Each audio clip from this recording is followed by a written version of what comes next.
Assalamualaikum warahmatullahi wabarakatuh. Bismillahirrahmanirrahim.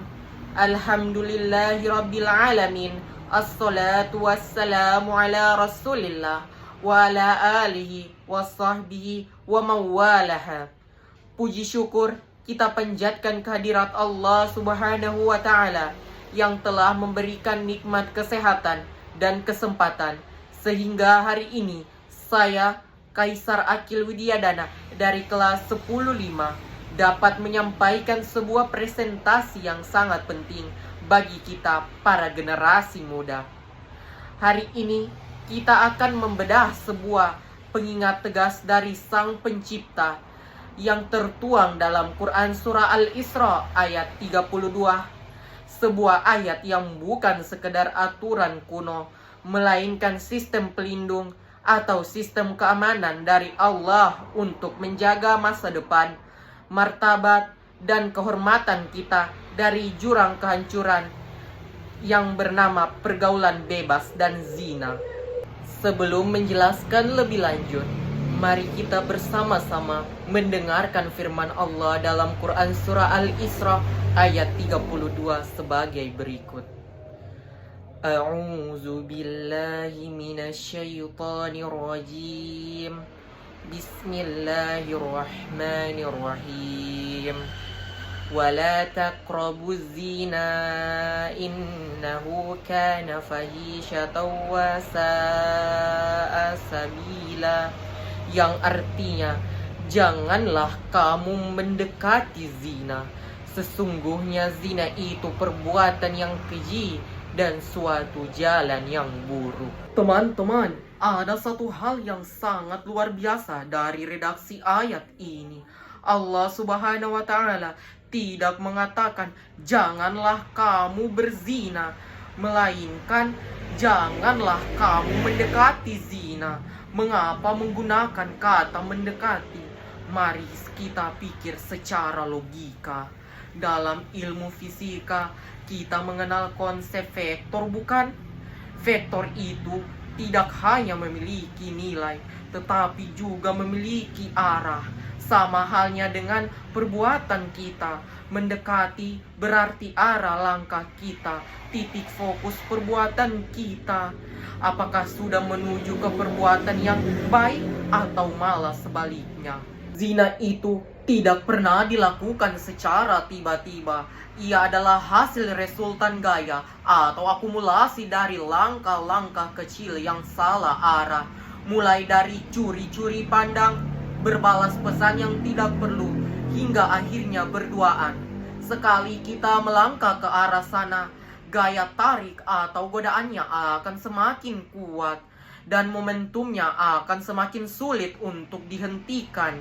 Itulah sebabnya Allah Subhanahu wa taala melarang kita dari titik nol, karena zina itu disebut sebagai fahisha, perbuatan sangat keji yang dapat merusak nasab, menghancurkan tatanan sosial, dan asa-asabila, seburuk-buruknya jalan yang ujungnya adalah kehancuran di dunia dan di akhirat. Di era anak muda zaman sekarang, jalan menuju zina itu sangat halus dan sering dinormalisasikan. Saya akan sebutkan dua contoh yang sering menjerat remaja seusia kita. Yang pertama yaitu pacaran berkedok penyemangat belajar.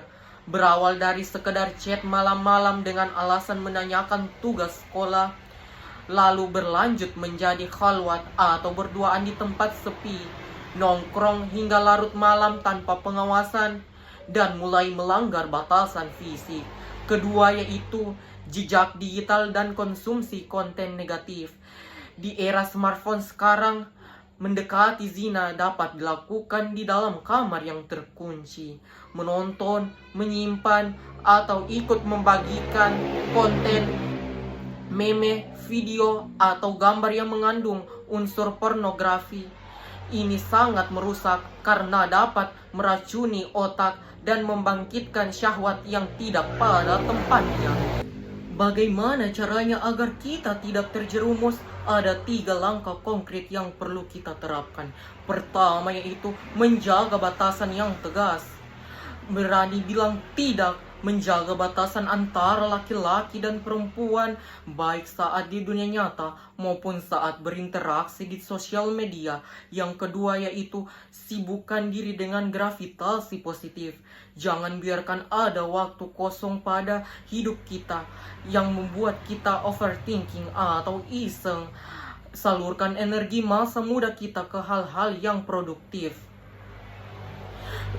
Fokus pada tugas-tugas analitis di sekolah, kembangkan kreativitas, ikut ekstrakurikuler, olahraga, dan perdalam hobi.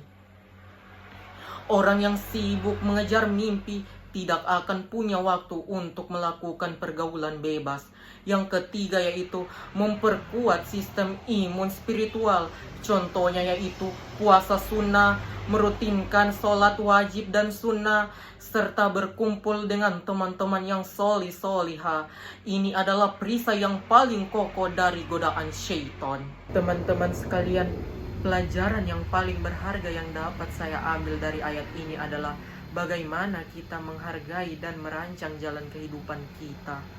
Hidup kita ini ibarat sebuah kanvas kosong yang sedang kita susun panel demi panelnya. Masa muda ini adalah adegan pembukanya.